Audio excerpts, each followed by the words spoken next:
News वाले section की यदि हम बात करें दोस्तों, तो न्यूज़ को हम डिटेल में देखेंगे, पार्टिकुलरली इंडिया और यूनाइटेड किंगडम के बीच में जो डील हुई है इसको बात करते हैं कि भारत और यूनाइटेड किंगडम ने एक कम्प्रहेंसिव इकोनॉमिक ट्रेड एग्रीमेंट के ऊपर थर्सडे को सिग्नेचर किए हैं, जिसको शॉर्टकट में सेटा बोलते हैं।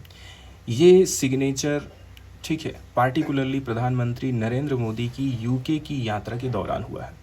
बात करते हैं इसमें किसने किसने सिग्नेचर किया है, तो भारत की तरफ से commerce minister Piyush Goyal and Britain की तरफ से Jonathan Reynold British commerce minister ने इस पर सिग्नेचर किया है।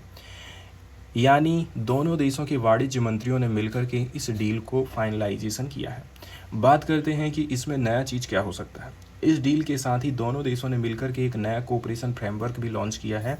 पहले जो फ्रेमवर्क था वो रोड मैप 2030 था, अब हम इसको अपग्रेड करके इंडिया यूके विजन 2035 बना दिए। पहले 2030 का विजन था, अब इसको 2035 का विजन।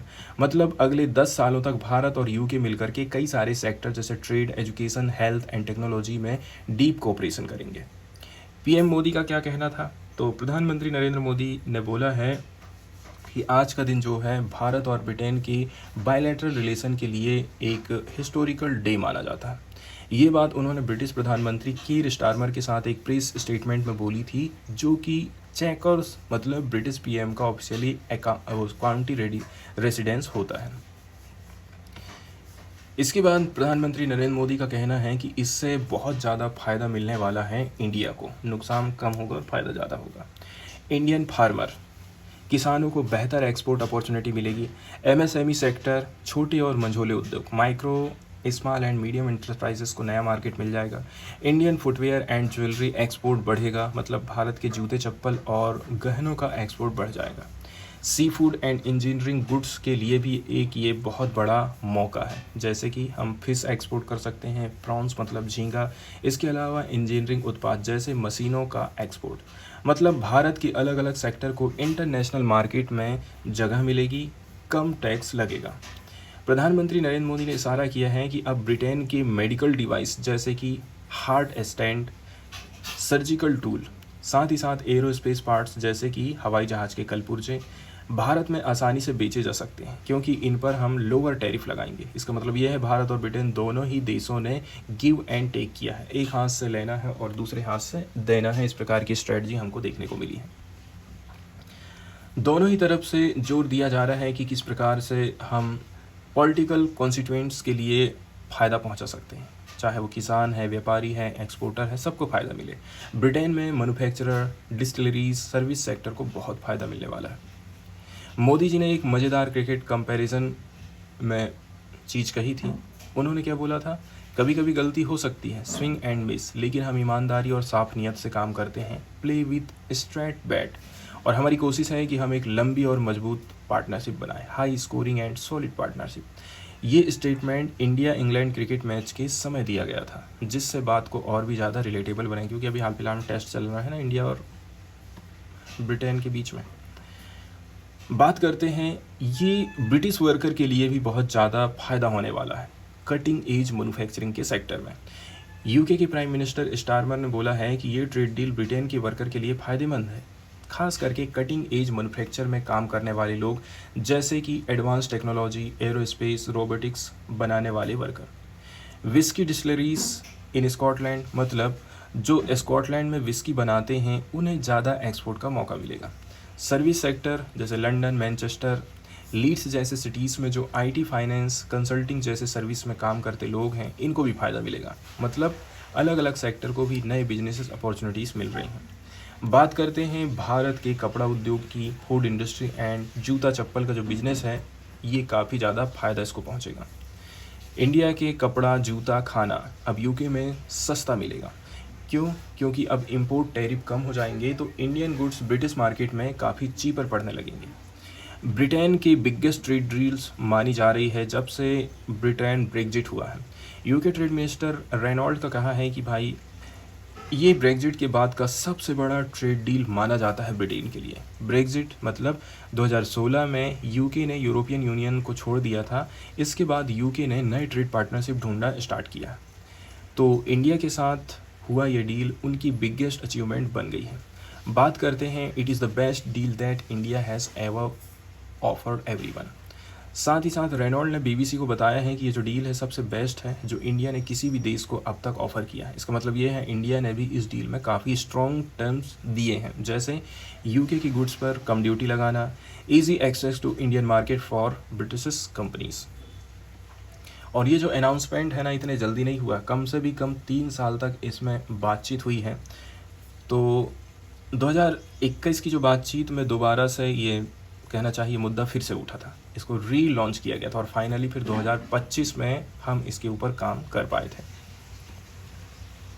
बात करते हैं कि इंडिया एंड यूके ने एग्रीमेंट किया है कि हम नेगोशिएट करेंगे एक रेसिप्रोकल डबल कंट्रीब्यूशन कन्वेंशन को, शॉर्टकट में डीडीसी बोलते हैं। भारत और ब्रिटेन ने डिसाइड किया है कि वो एक नए एग्रीमेंट लेकर के आएंगे, डबल कंट्रीब्यूशन कन्वेंशन। ये एक रेसिप्रोकल एग्रीमेंट रहता है, मतलब दोनों कंट्री एक दूसरे के लोगों के लिए सेम रूल फॉलो करेंगी। डीडीसी का मकसद है कि अगर कोई एम्प्लॉय या फिर एम्प्लॉयर किसी दूसरे देश में काम कर रहा है तो उससे सोशल सिक्योरिटी कंट्रीब्यूशन जैसे पीएफ, पेंशन फंड सिर्फ एक देश में ही देनी पड़ेगी, मतलब दोनों जगह नहीं देना पड़ेगा।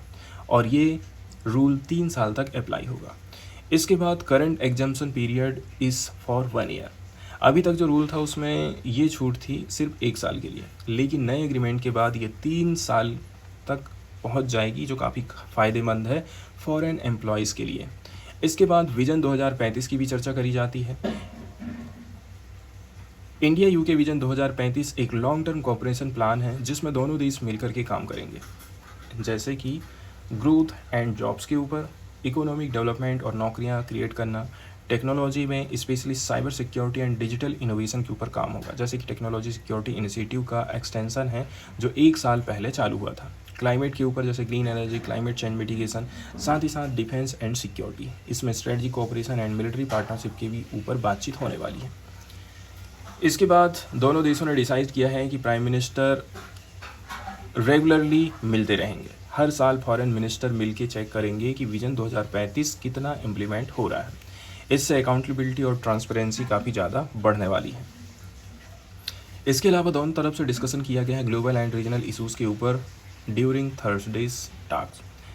इस हाई लेवल मीटिंग में दोनों देशों ने इंटरनेशनल और रीजनल मुद्दे के ऊपर भी बातचीत करी थी, जैसे कि Indo Pacific security, global south के issues, war and conflict and trade blocks like WTO।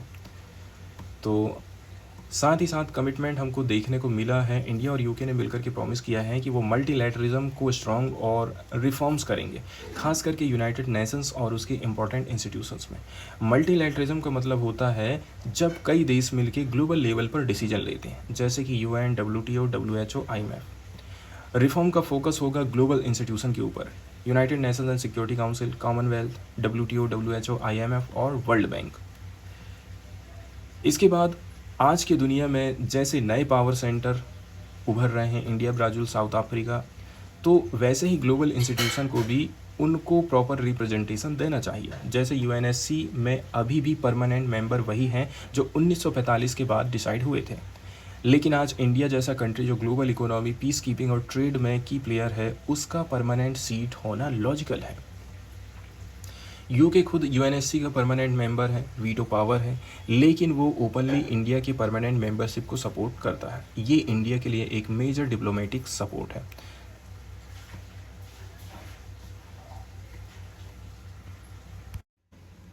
दोस्तों, इस आर्टिकल में हम चर्चा करने वाले हैं the reform India's power sector needed. इसको यहाँ पर हम समझने की कोशिश करेंगे। ये वाला जो आर्टिकल है दोस्तों, UPSC एस्पायरेंट्स के लिए बहुत इंपॉर्टेंट है, खास करके GS3 के लिए, मतलब environment plus energy sector reforms के संदर्भ में। कॉन्टेक्स्ट की बात करते हैं तो हाल फिलहाल में भारत सरकार ने थर्मल पावर प्लांट के लिए FGD सिस्टम की अनिवार्यता में बदलाव किया है। ये बदलाव कंज्यूमर को राहत देता है एंड पावर सेक्टर के लिए आर्थिक रूप से काफ़ी सहायक माना जाता है।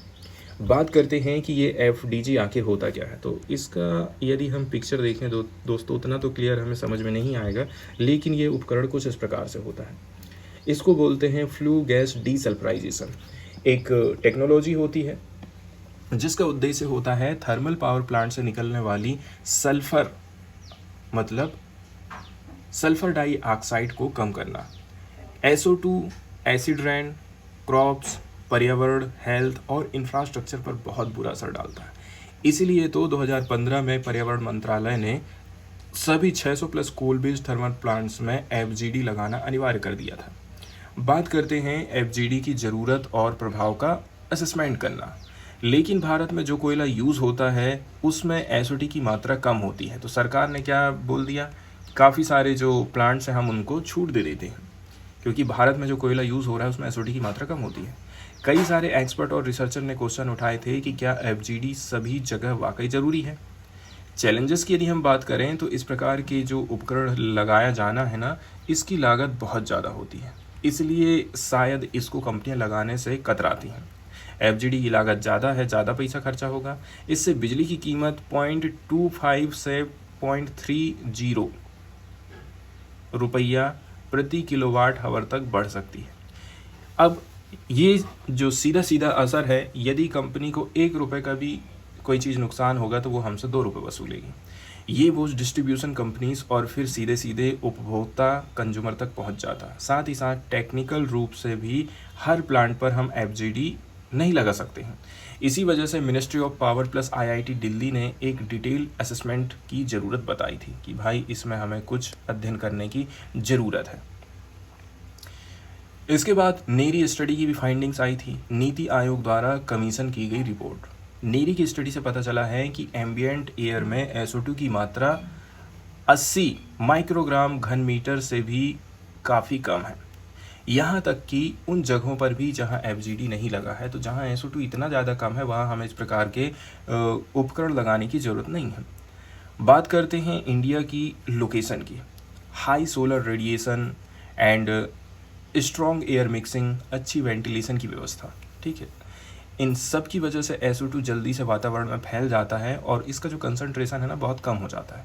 इसीलिए यूरोपियन देशों जैसी यूनिफॉर्म पॉलिसी भारत पर लागू हम नहीं कर सकते। बात करते हैं एफजीडी का एनवायरमेंटल नुकसान। लाइमस्टोन और पानी की इसमें काफ़ी भारी खपत होती है। लाइमस्टोन की माइनिंग और ट्रांसपोर्टेशन से CO2 उत्सर्जन बढ़ जाएगा, जो SO2 से ज़्यादा खतरनाक होता है, क्योंकि ये वातावरण में ज़्यादा समय तक रहता है और वातावरण को गर्म कर डालता है। बात करते हैं revised FGD norms and targeted scientific approach की। नई पॉलिसी में हम 3 कैटेगरी बनाए हैं। क्या क्या कैटेगरी है? कैटेगरी का नाम दिया गया है A, B and C।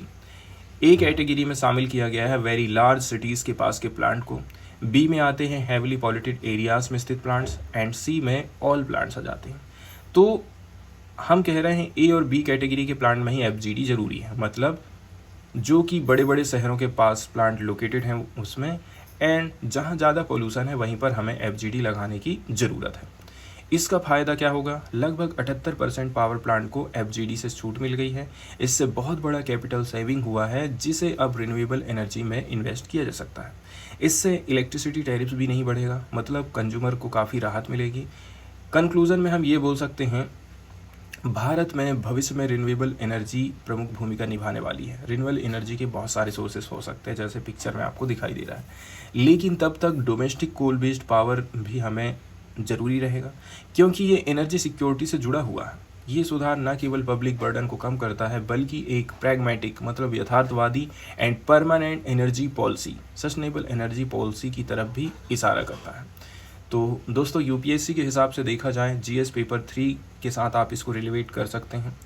Environment, pollution, infrastructure, energy, technology and economy interface के साथ आप रिलेट कर सकते हैं।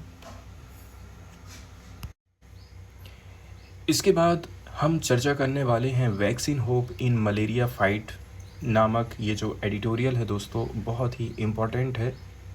ये यूपीएससी या फिर किसी और एग्ज़ाम की तैयारी में आपको बहुत ज़्यादा मदद प्रोवाइड करने वाला है। भारत की जो लड़ाई चल रही है मलेरिया को लेकर के, उस दिशा में ये एक मील का पत्थर साबित हो सकता है।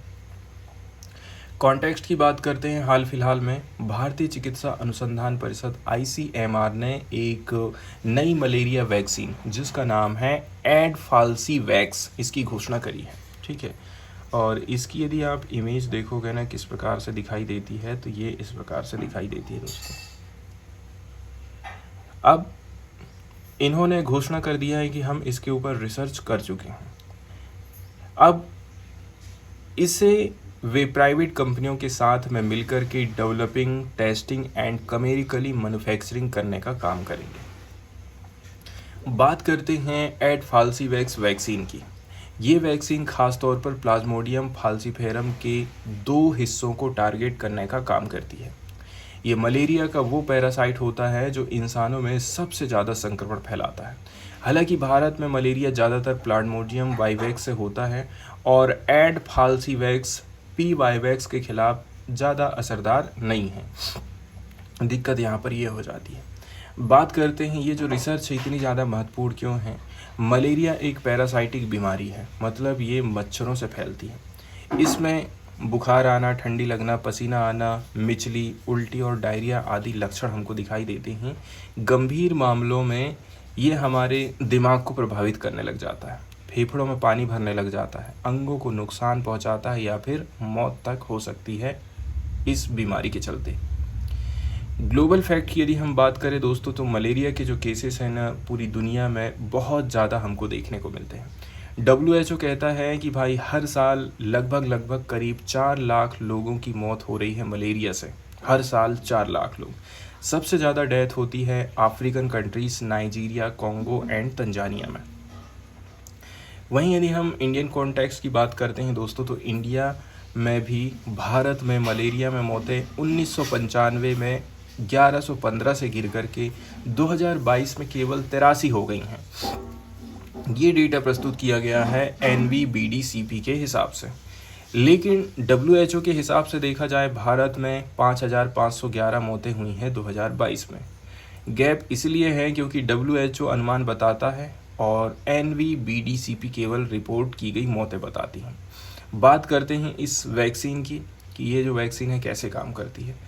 तो इस वैक्सीन के काम को लेकर के यहाँ पर हम देख सकते हैं कि ये एक चिमेरिक रिकॉम्बिनेंट वेरिएंट है, मतलब प्लाज्मोडियम के अलग अलग जीन हिस्सों को मिला करके टारगेट प्रोटीन हम बनाए हैं जो शरीर की इम्यून रिस्पॉन्स को ट्रिगर करते हैं। इसमें 2 प्रोटीन हमको देखने को मिलते हैं। एक होता है सर्कम्प्रोजॉइटिक प्रोटीन, CSP शॉर्टकट में बोलते हैं। ये वैक्सीन की मदद से टीका लगाए गए व्यक्ति को संक्रमण से बचाएगा। जिसको हमने वैक्सीन लगा दिए हैं ना, अब उसको ये बीमारी नहीं फैलेगी। ये प्रोटीन उन स्टेज में बनता है जब जो मच्छर है, मतलब एक नया होस्ट इन्फेक्ट कर सकता है जिसको बोलते हैं एस्प्रोजॉइट स्टेज।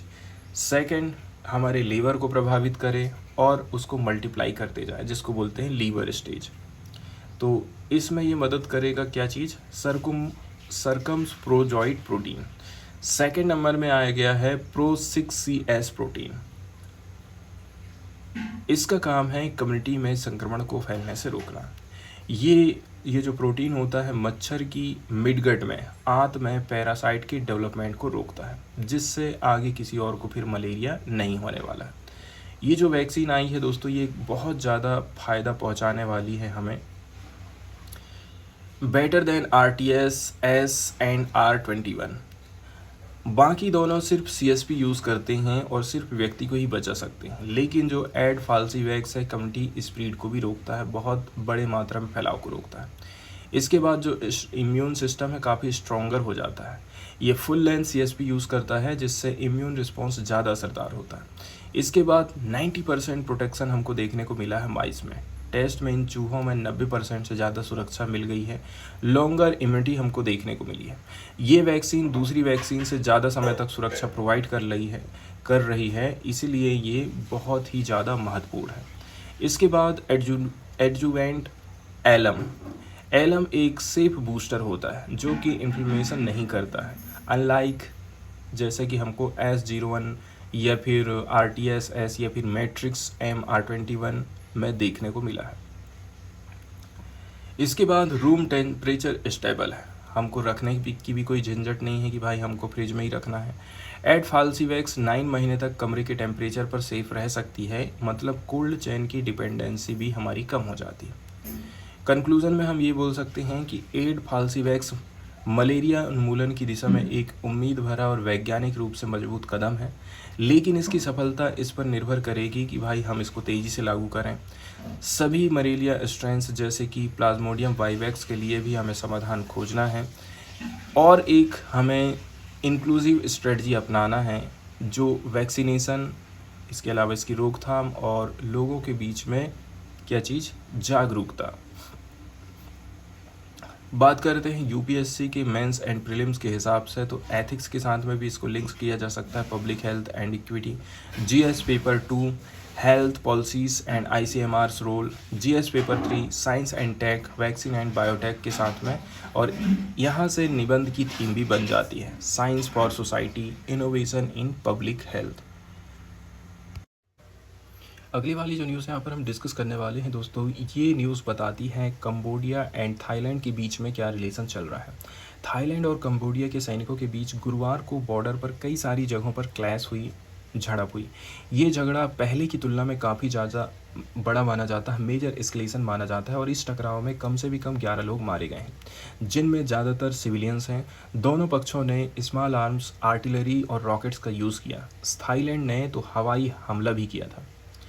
बात करते हैं ये जो जब लड़ाई चालू हुई सवेरे सवेरे, तो वीडियो में देखा गया था कि थाई गांव के लोग अपने घर छोड़ कर के भाग रहे हैं जान बचाने के लिए, सीक टू शेल्टर, यानी डर और अफरा तफरी का माहौल था।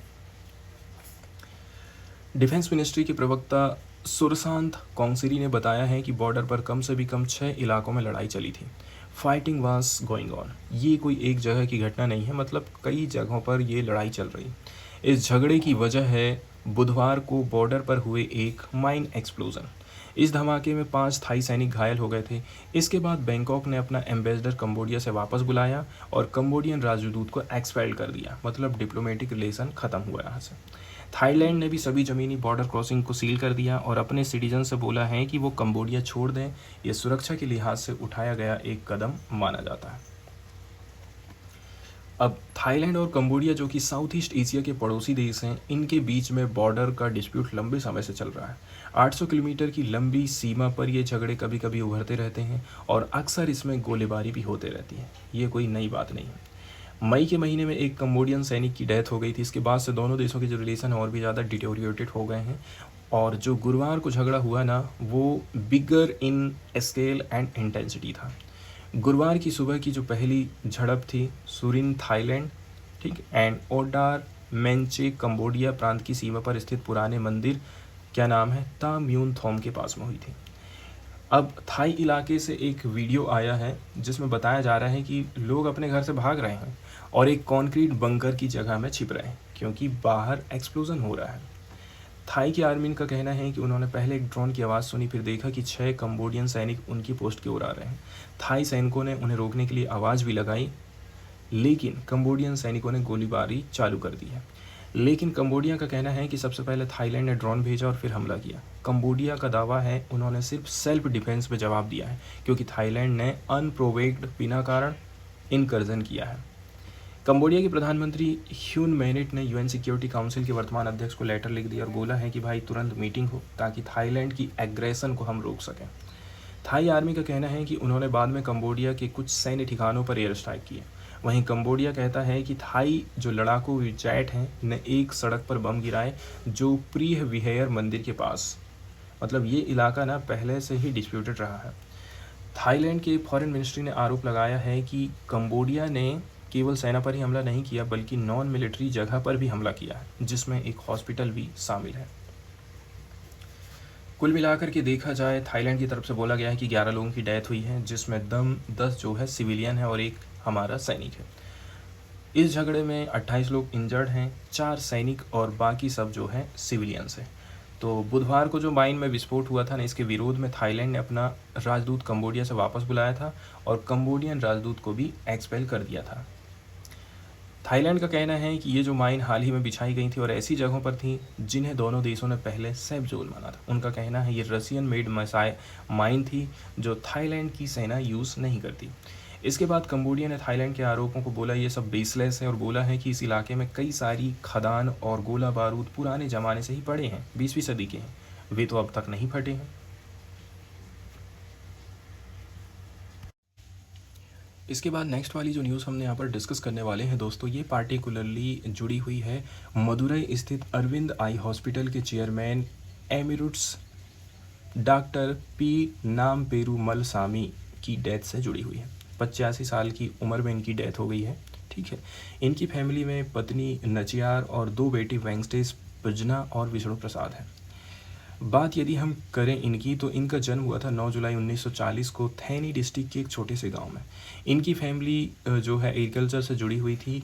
इन्होंने मदुरई मेडिकल कॉलेज से एमबीबीएस किया, फिर आगे की पढ़ाई के लिए बोस्टन यूएस चले गए थे। हम इनकी चर्चा इसलिए कर रहे हैं क्योंकि ये भारत के पहले रेटिना विशेषज्ञ हैं, रेटिना स्पेशलिस्ट।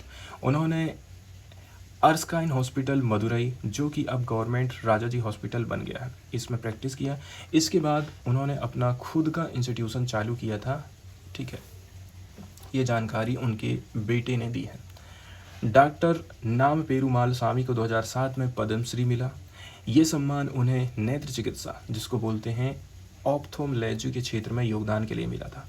लंबे समय और सम्मानजनक करियर में उनको बहुत सारे सम्मान मिल चुके हैं ऑलरेडी से।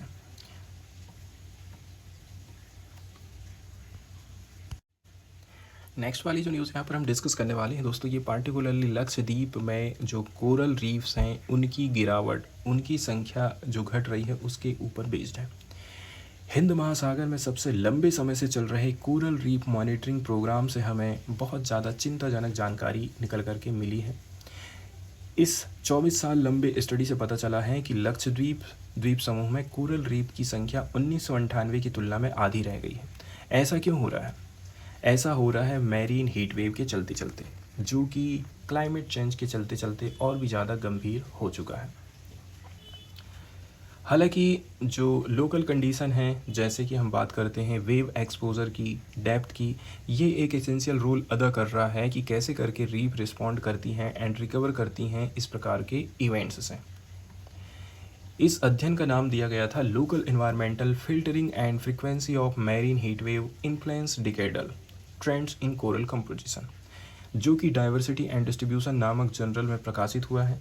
ये जो रिसर्च है लंबे समय का डेटा यूज़ करके एक प्रिडिक्टिव फ्रेमवर्क पेश करता है, जो बताने में मदद करता है कि कौन से रीफ्स वल्नरेबल हैं, कौन से रीफ में अभी रिकवरी की संभावना बची हुई है। तो 1998 से अभी तक यदि हम देखेंगे ना, तो नेचर कंजर्वेशन फाउंडेशन के वैज्ञानिक लक्षद्वीप के 3 प्रमुख एटॉल्स, कहाँ, अगाटी, कड़माट, कवरत्ती, यहाँ पर कोरल रीफ की स्थिति को ट्रैक कर रहे हैं, ताकि हम समझ सकें कि क्लाइमेट चेंज का रीफ पर क्या असर पड़ सकता है। इस मॉनिटरिंग प्रोग्राम ने इन रीफ्स को 3 बड़े अल नीनो साउदर्न ऑसिलेशन घटनाओं 1998, 2010, 2016, यहाँ पर देखिए कि भाई इनकी संख्या घट रही थी, फिर ये बढ़ना भी चालू हुए। पिछले 24 साल में कोरल रीफ का जो कवर क्षेत्र है 37% से घट करके मात्र 19% रह गया, मतलब 50% कम हो गया है। ये गिरावट ऐसा इसलिए हो रहा है क्योंकि हर ब्लीचिंग इवेंट के बाद रीफ की रिकवरी बहुत कम हो रही है। हम ये भी देखे हैं कि कोरल की जो मॉर्टेलिटी है हर बार थोड़ी कम हुई है, लेकिन ये भी है कि लगातार 6 साल तक कोई ब्लीचिंग नहीं होती तो रिकवरी रेट में अचानक सुधार आ जाता है, मतलब रीफ फिर से हेल्दी हो जाते हैं। इसके लिए ब्लीचिंग फ्री क्रिटिकल पीरियड बहुत ज़्यादा ज़रूरी होता है।